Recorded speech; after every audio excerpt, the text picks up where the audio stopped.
Esther chapter 9.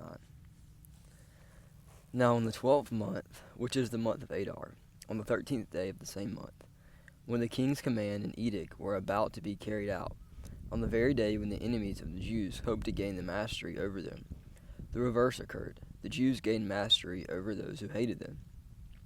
The Jews gathered in their cities throughout all the provinces of King Ahasuerus to lay hands on those who sought their harm, and no one could stand against them, for the fear of them had fallen on all peoples. All the officials of the provinces and the satraps and the governors and the royal agents also helped the Jews, for the fear of Mordecai had fallen on them. For Mordecai was great in the king's house, and his fame spread throughout all the provinces. For the man Mordecai grew more and more powerful. The Jews struck all their enemies with a sword, killing and destroying them, and did as they pleased to those who hated them. In Susa, the citadel itself, the Jews killed and destroyed 500 men, and also killed Parashandatha, and Dalphon, and Asaphath, and Porath, and Adalia, and Aridatha, and Parmasheth, and Arisai, and Aradai, and Vaesatha, the 10 sons of Haman, the son of Hammedatha, the enemy of the Jews, but they laid no hand on the plunder. That very day, the number of those killed in the Susa, the citadel, was reported to the king, and the king said to Queen Esther, "In Susa, the citadel, the Jews have killed and destroyed 500 men, and also the 10 sons of Haman. What then have they done in the rest of the king's provinces? Now what is your wish? It shall be granted to you. And what further is your request? It shall be fulfilled." And Esther said,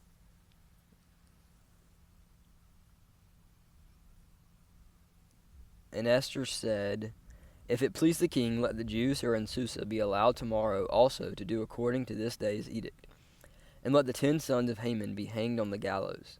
So the king commanded this to be done. A decree was issued in Susa, and the 10 sons of Haman were hanged. The Jews who were in Susa gathered also on the 14th day of the month of Adar, and they killed 300 men in Susa, but they laid no hand on the plunder. Now the rest of the Jews who were in the king's provinces also gathered to defend their lives, and got relief from their enemies, and killed 75,000 of those who hated them, but they laid no hands on the plunder.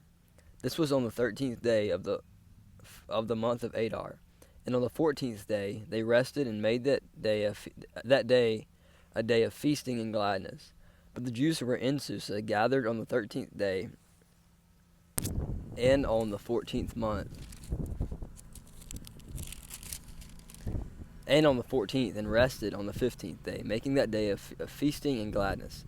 Therefore the Jews of the villages who live in the rural towns hold the 14th day of the month of Adar as a day for gladness and feasting, as a holiday, as a day on which they send gifts of food to one another.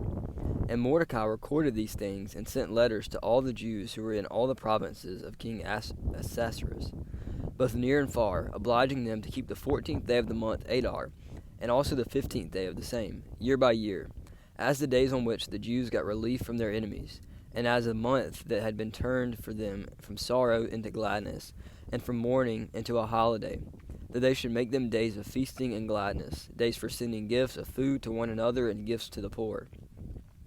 So the Jews accepted what they had started to do and what Mordecai had written to them. For Haman the Agagite, the son of Hammedatha, the enemy of all the Jews, had plotted against the Jews to destroy them, and had cast that is, cast lots, to crush and to destroy them. But when it came before the king, he gave orders in writing that his evil plan that he had devised against the Jews should return on his own head, and that he and his sons should be hanged on the gallows. Therefore they called these days Purim, after the term Pur. Therefore, because all that was written in the letter, and of what they had faced in this matter, and of what had happened to them, the Jews firmly obligated themselves and their offspring and all who joined them, that without fail they would keep these 2 days according to what was written, and should be remembered and kept throughout every generation, and every clan, province, and city, and that these days of Purim should never fall into disuse among the Jews, nor should the commemoration of these days cease among their descendants. Then Queen Esther, the daughter of Abihail and Mordecai the Jew gave full written authority confirming this second letter about Purim. Letters were sent to all the Jews to the 127 provinces of the kingdom of Ahasuerus, in the words of peace and truth, that these days of Purim should be observed at their appointed seasons, as Mordecai the Jew and Queen Esther obligated them, and as they had obligated themselves and their offspring, with regard to their feasts, to their fasts and lamenting. The command of Queen Esther confirmed these practices of Purim, and it was recorded in their writing. Chapter 10. King Ahasuerus imposed a tax on the land and on the coastlands of the sea, and all the act of his power and might, and the full account of the high honor of Mordecai, to which the king advanced him, are they not written in the book of the Chronicles of the kings of Media and Persia? For Mordecai the Jew was second in rank to King Ahasuerus, and he was great among the Jews, and popular with a multitude of his brothers, for he sought the welfare of his people, and spoke peace to all his people.